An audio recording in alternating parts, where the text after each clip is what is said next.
So we're starting on one side. We're going to go through. This is the fluid collection here.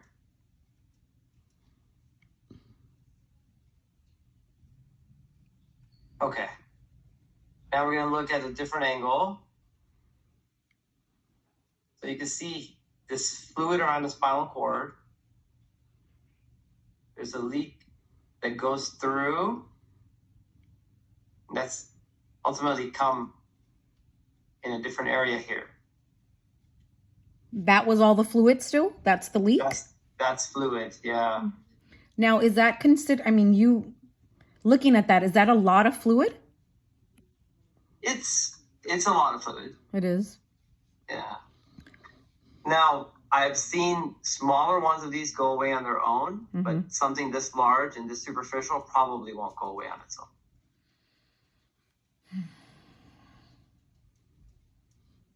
So that brings us to what you feel and what you want to do next. I would advise that we should go back in, close it, put lumbar drain, give you relief. Now, what do you mean when you say close it? Well, because there's an opening now? Yeah, so somewhere there's an opening that developed. We'd have to open it to see where it is and see if it's a small hole, the patch is pulled, something to that nature. What's happened, right? And we could take a look and see and close it. And then we put a drain to divert the fluid. But that would allow, if you can imagine here, like a drain here, right? And we pull the fluid out, it puts less pressure up here. Right. Does that make sense? Yeah. So where you're going in, is it the same? The same place. It is the Correct. same place. Correct. Yeah. So once you go in, the likelihood for you to find that opening is relatively high then? I mean, because you're assuming That's that a it's... great question. So if we opened this entire area in the spinal cord, right? We opened a covering of the spinal cord about this big. Okay. And then we sewed a patch around that entire area to give the covering more room. So that way, that even if the lipoma grows, that's underneath it, it has more room. So we made a round hot dog lock shape. You can imagine we opened it a slit in the middle, and then we made like a patch to give it more diameter. And we stitched all the way around it to make a watertight seal as best as we can, right?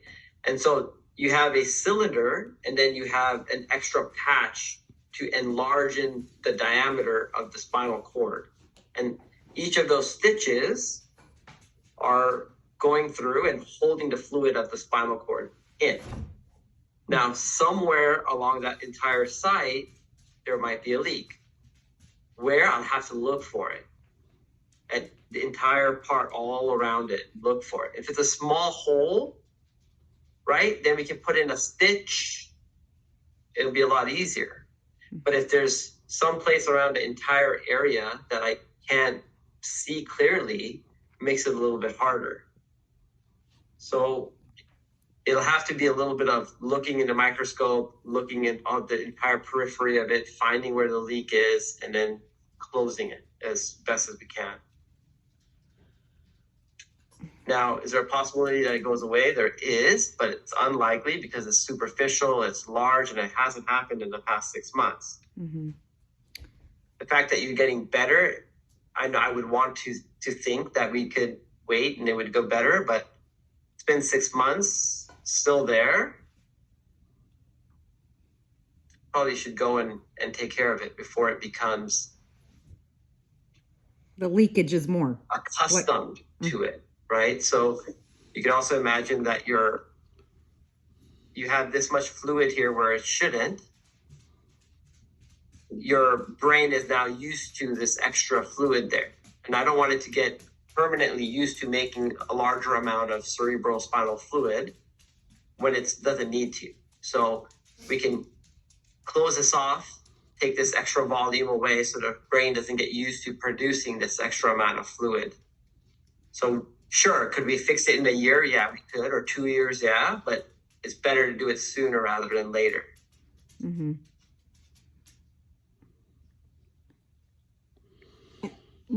You have, I know going back how we said like looking for it and everything, is there a likelihood that you would go in and then you can find like the open, like where it's the leakage is There coming is a from? likelihood of that happening. Absolutely. Right. We would inspect the entire surrounding for Right, it, and look mm-hmm. exactly where the leakage is. And if we couldn't find it, right, it would be silly for us to just hope, right? We couldn't just hope. Right. So we would have to reinforce the area entirely, put in an extra layer on top of it, and then also put a detour, like a lumbar drain, and put a detour so that the fluid will preferentially go out of the lumbar drain.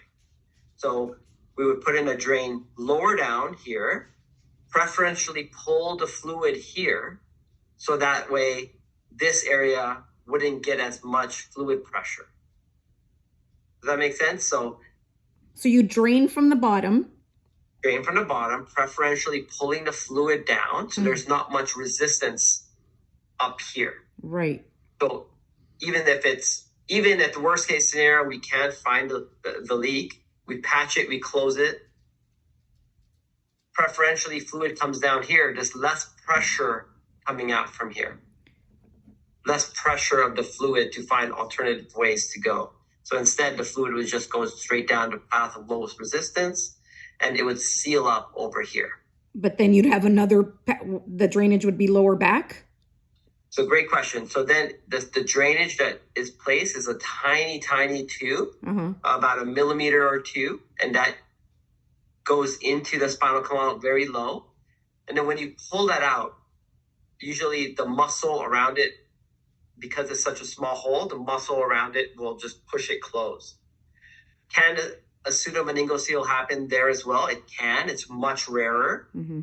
But with Mr. Pedroza, I'm not going to put anything past him and my luck with him. So it's possible, but much less likely with a drain that this would be a problem. Okay, my question is, in the future, that area that doesn't have the bone, is it always going to feel like a like right now I feel like I'm vulnerable for, people coming up and smacking me on my back or, stuff like that. It hurts a lot. Am I always going to feel that way? Or I think why you're feeling that really is because the fluid. You see my mouse right here? Yeah. When it's pushed, when you're getting pushed here, I think the pressure is getting transmitted back, exactly like what you're feeling. Exactly. My wife did that one night. Typically, people don't feel that.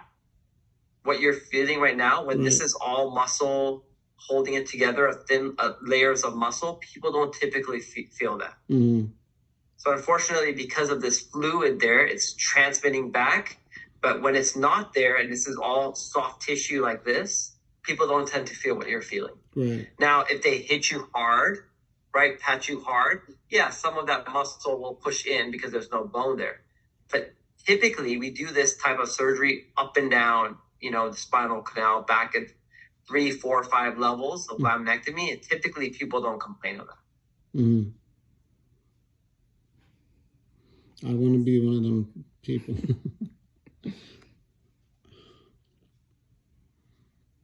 So, what's the time frame right now?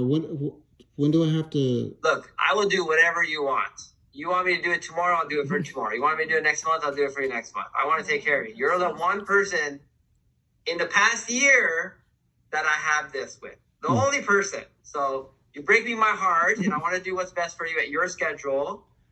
So whatever I can do, I'll do for you. Okay? And again, I will do it again with the same person who did it the first time with me, the chief of surgery. So that way you have both of us watching and doing this again with the best that I can find for you. Okay? So you tell me when and I'll make it happen. However, okay. So I know before you were very, you gave us the risks that were involved because we're going in a second time, and it was, 6 months ago. What are we doing? I understand we're doing different things now, right? We're removing fluid, but what are those risks involved as well? And